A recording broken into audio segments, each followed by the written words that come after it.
Chers frères et sœurs, c'est une grande joie de me retrouver parmi vous, vous le savez, même sans prendre la parole. Dans nombre de paroisses chrétiennes protestantes, aujourd'hui c'est le culte de la Réformation. Je ne sais pas si vous vous en souvenez.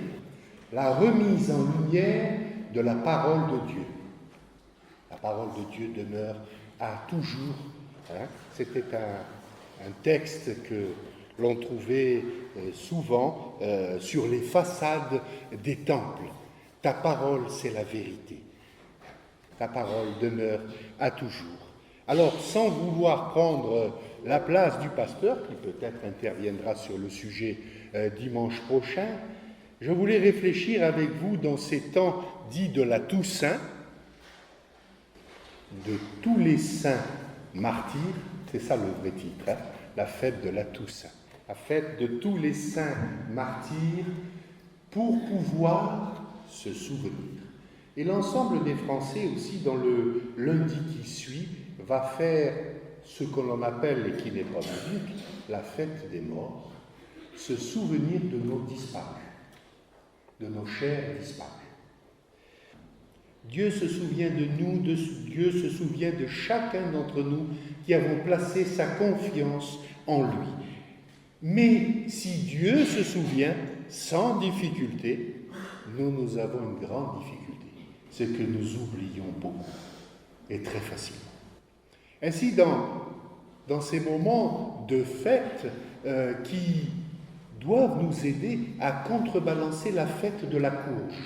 Alors, je ne sais pas si parmi vous, peut-être quelqu'un en vive de la culture de la courge et du potiron, mais j'étais affligé cette semaine en passant dans un magasin où l'on vantait des prix sur les produits qui permettaient la célébration d'amour. Et ce terme célébration m'a fait très mal au cœur. Depuis quand la courge est un objet de culte? Depuis quand la courge et les araignées qui galopent sur son écorce et les chauves-souris qui passent au-dessus sont l'objet d'un culte? Nos concitoyens sont tellement désespérés qu'ils inventent des fêtes avec des célébrations, mais qui, je me demande, leur rappellent quoi? Quels souvenirs agréables peuvent produire des araignées galopant sur les murs et sur les courges, des toiles d'araignées qui horrifient la moindre des ménagères de cette agréable assemblée, couvrir sa maison de toiles d'araignée. J'ai quand même été heureux à Alès, en me promenant avec mon épouse, de tomber sur un magasin qui avait tout décoré en Noël. Heureusement, le vendeur et sa fille avaient une croix autour du cou. Je me dis, voilà, quelqu'un qui lutte contre les courges et les araignées. Quelqu'un qui veut redonner du sens et de l'espérance. Quelqu'un qui travaille à la manière de Dieu afin que nous puissions nous souvenir de ce qui donne vie, de ce qui nous rafraîchit, de ce qui nous relance. Cela a été dit et c'est en train d'être dit aux enfants, Dieu s'est fait chair. Dieu est venu parmi nous et nous allons, dans quelques semaines, fêter cette naissance, cette incarnation, en tout cas nous, sans excès de chocolat, parce que nous placerons l'objectif, la focale de notre appareil sur le Christ, sur Dieu qui se fait homme pour vous et pour moi, comme solution à tous nos problèmes. Et nous avons évoqué, notre frère Joël a évoqué ces difficultés énormes. C'est la troisième guerre qui se passe en ce moment. Je ne sais pas si vous vous rappelez. Personne ne pense au Haut-Karabakh. 100 000 personnes évacuées de force, les autorités et les soldats exécutés et les autorités mises en prison de cette province de l'Arménie. 100 000 personnes campent à l'entour de Yerevan, la capitale, qui est à 1600 ou 2000 mètres d'altitude, et vous savez que l'hiver est précoce dans le Caucase, 100 000 personnes campent sous des tentes dans l'oubli total du monde entier. Ils ont été expulsés d'une terre qu'ils occupaient depuis 2000 ans, dans l'oubli complet. Nous avons donc Israël, nous avons donc le Haut-Karabakh, nous avons donc l'Ukraine aussi, sans parler d'une somme considérable de mini-conflits qui explosent partout dans le monde parce que le monde a oublié Dieu. Et je ne voudrais pas trop m'étendre sur ce problème de mémoire, mais si l'on ne se souvient pas, l'on reproduit, comme disait l'historien Spinoza, si l'on ne se souvient pas de l'histoire, nous sommes condamnés à la revivre. C'est un cercle historique inévitable. Et si nous, les enfants de Dieu, nous ne nous souvenons pas de ce que le Seigneur a fait pour nous, nous serons condamnés à revivre les mêmes problèmes qui ont agité les générations précédentes. Je ne pense pas que vous soyez dans cet esprit, à moins que vous ayez une vocation à être camisard. Je lirai avec vous dans le livre du Deutéronome, le livre du souvenir, Deutéronomos, la deuxième loi.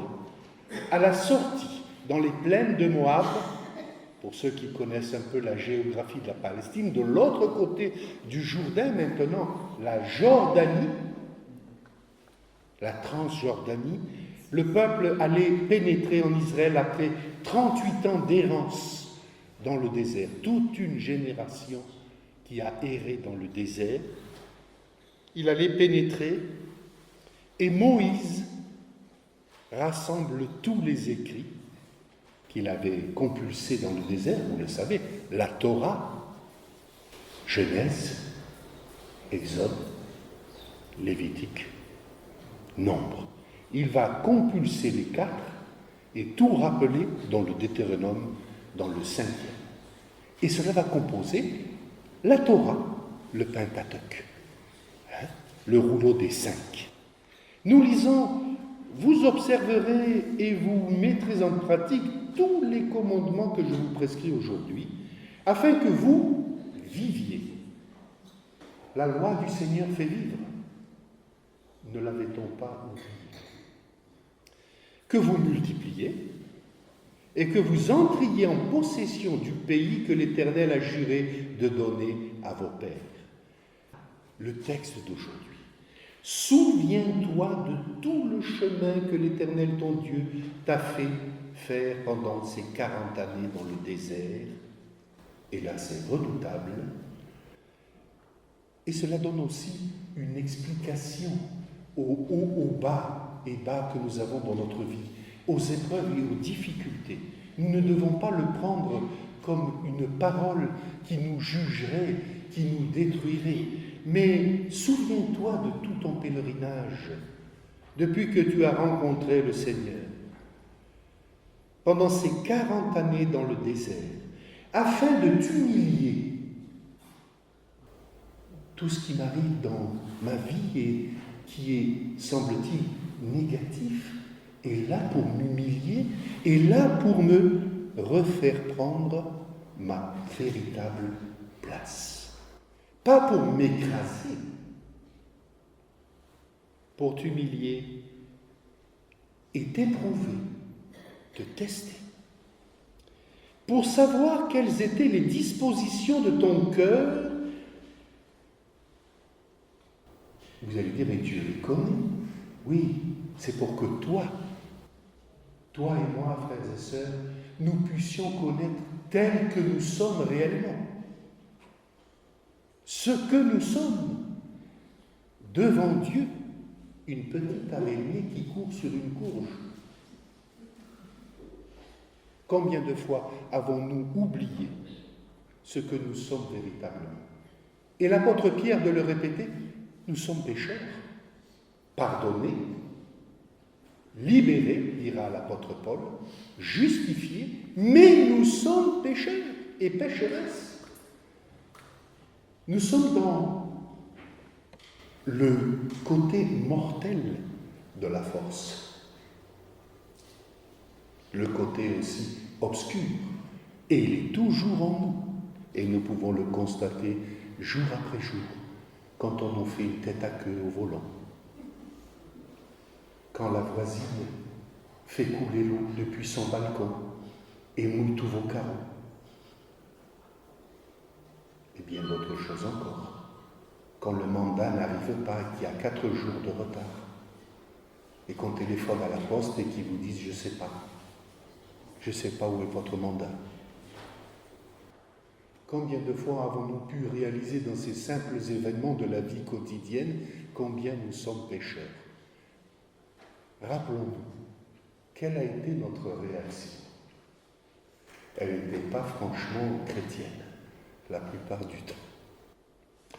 Afin que tu connaisses quelles étaient les dispositions de ton cœur, afin que chacun d'entre nous puisse prendre sa véritable place devant Dieu, et si tu garderais ou non ses commandements.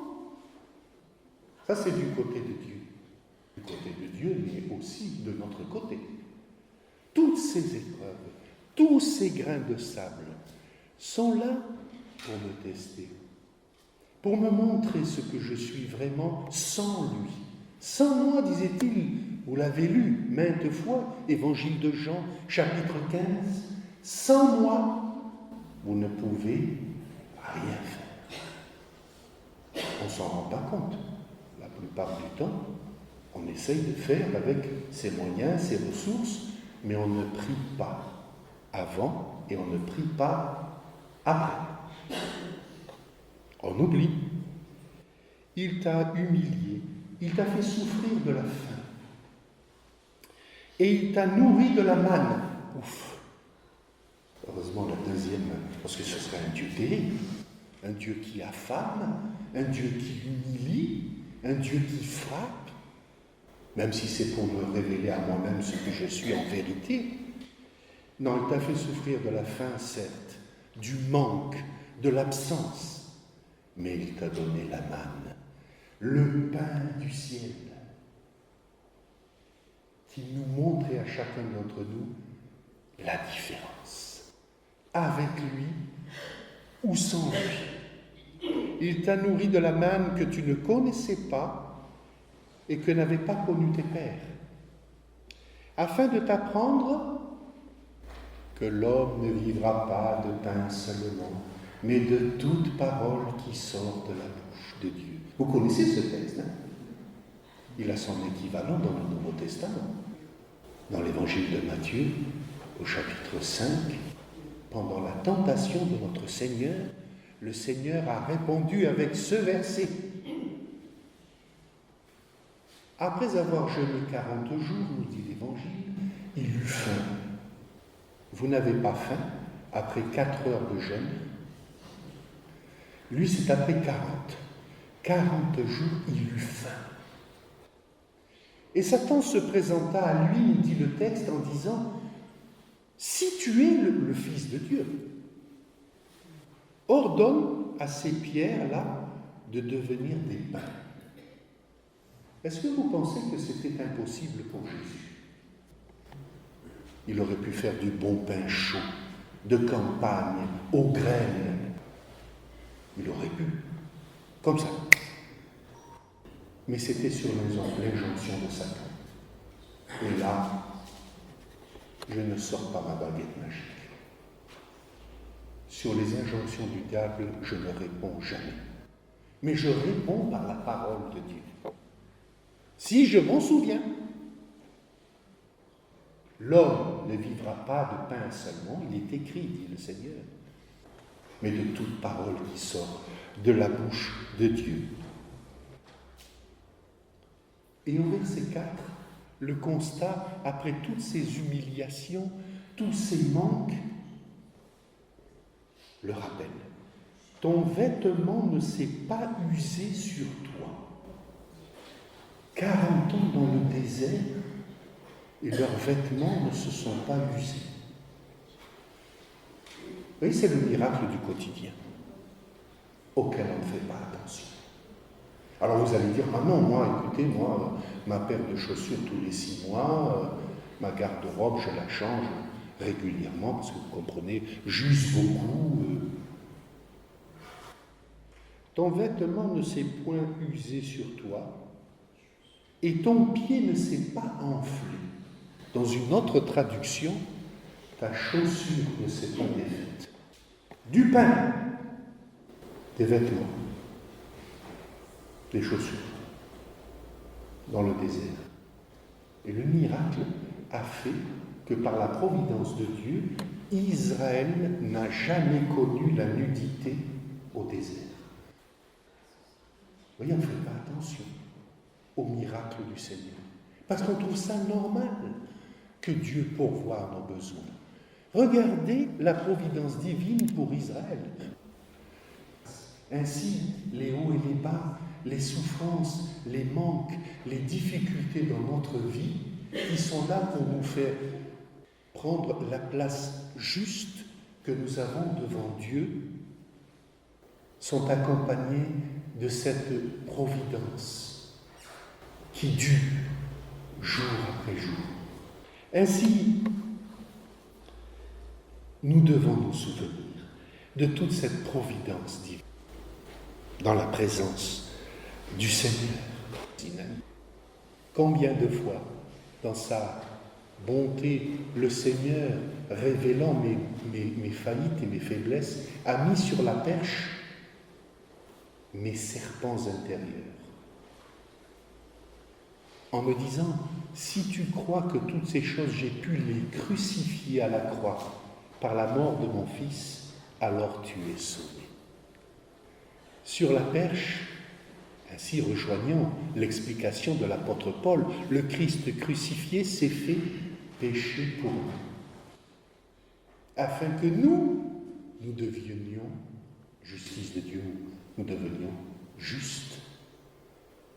Lui qui est mort pour des injustes, rappelez l'apôtre Pierre. Alors, ce chemin dans le désert, et plus loin il parlera de l'eau qui sort du rocher, d'un rocher dur, graniteux, du granit, frappé par Moïse, et l'eau qui sort, et la manne, le pain, et l'écaille, et la viande qui descendent du ciel. Chers frères et sœurs, il n'y avait qu'à se baisser pour ramasser. Ce dont j'ai besoin, c'est de force.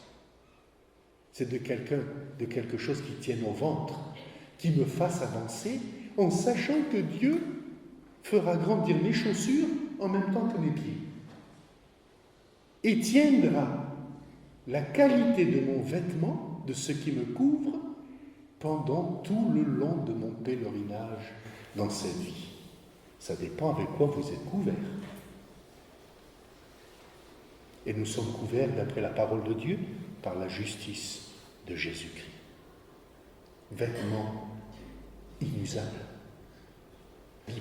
Et je vous pose la question, chers frères et sœurs, s'il venait bientôt une époque où les Bibles seraient interdites, que deviendrait votre foi sans la parole de Dieu? Heureusement, nous en avons appris des morceaux. Heureusement, je me demande ce que je deviendrais si je n'avais pas de Bible. Que deviendriez-vous sans la Bible? Vous seriez livré simplement à vos observations de l'actualité et des médias et des réseaux sociaux. Et qu'est-ce que ça produit? L'angoisse, la tristesse, le dépit et même l'incrédulité parce que on n'est plus nourri moralement. C'est à nous d'être avec lui. C'est à nous de nous rappeler. Même s'il continuera à se produire des choses terribles, c'est le cours du temps, c'est la parole de Dieu qui s'accomplit. Quand vous entendrez parler de guerre et de bruit de guerre, ne soyez pas troublés. Il faut que toutes ces choses arrivent. Et de décrire, Luc 25, Matthieu 24, des choses terribles qui arriveront dans le monde. Et celui et celle qui persévérera jusqu'à la fin sera sauvé. C'est-à-dire échappera. Le salut, nous ne l'avons pas, parce que nous avons placé notre foi en Jésus-Christ. Mais nous avons besoin de persévérance. pour échapper à toutes ces choses, disait l'apôtre, et paraître devant le Fils de Dieu debout, dans la joie et la confiance, et non pas dans le trouble et le doute. Et je voudrais donc conclure avec un texte de la deuxième épître à Timothée, de la deuxième lettre à Timothée, au chapitre 2 et au verset 8. Souviens-toi de Jésus. Souviens-toi de tout ce que tu as en Jésus. Tu as la vie éternelle, mais tu as aussi la vie terrestre.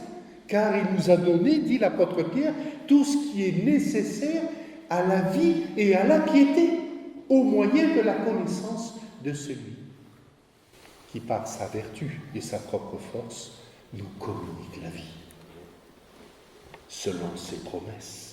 Alors, souviens-toi de Jésus-Christ, mon frère, ma sœur.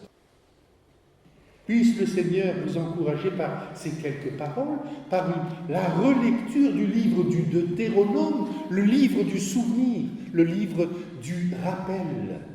Après toute cette galère dans le désert, que ce matin ce cœur s'ouvre, en même temps que les nôtres, comme les fleurs le matin. Seigneur, que ce cœur s'ouvre et accueille tout cet amour, toute cette compassion, toute cette présence. Gloire à Dieu, il est vivant. Sois béni, Seigneur. Ouvre les cœurs et reste avec nous dans ce début d'automne, Seigneur, que ce ne soit pas l'automne de notre vie, mais que ce soit un renouveau, une sortie du désert. Nous te le demandons au nom de Jésus. Amen.